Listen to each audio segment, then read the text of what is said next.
Tonight, how is this seemingly never-ending snow really affecting your neighborhood? Thanks for being with us tonight. I'm Heidi Hatch. And I'm Mark Cabell. We sound like a broken record at this point, but the snow, well, it just keeps coming. That's right. Here in the valleys, we're lucky enough to get breaks and see a little snow melt, but in the higher elevations, it just keeps piling up. Lincoln Graves live for us. And Lincoln, you drove through one mountain community. How bad is the snowpack?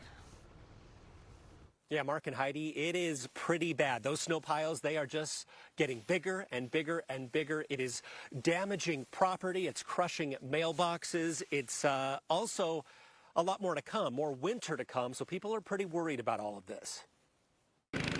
We last checked in on the people of Summit Park in mid-January.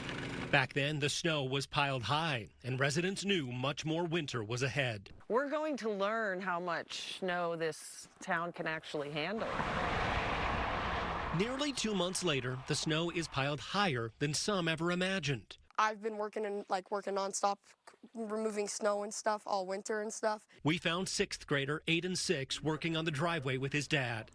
Earlier in the day, work crews had taken down snow and ice dams on the edge of their roof. We had like 18 inches of ice on the roof today before it was removed. Ayden says the ice dams have caused leaks inside.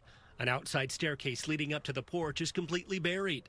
The family's mailbox is slowly being crushed, and the front yard is just a giant pile of snow, much taller than anyone else around. It's some part of snow falling and coming off my driveway. Ayden's confident he'll remember this winter for the rest of his life. It is really shocking to me because last year wasn't as big, and a few years ago wasn't as big, but this is the biggest I've ever seen and stuff, and it's shocking. I think this is the most snow I've seen in like my whole life. And he knows there's plenty of time to add more snow to the memory bank. And winter's not over. It's not over yet.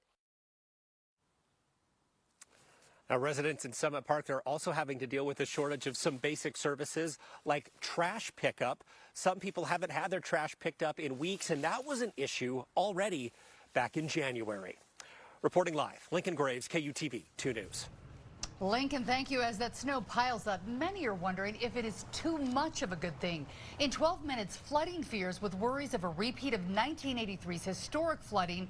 We talked to the experts about the key areas we're watching right now as we transition into spring.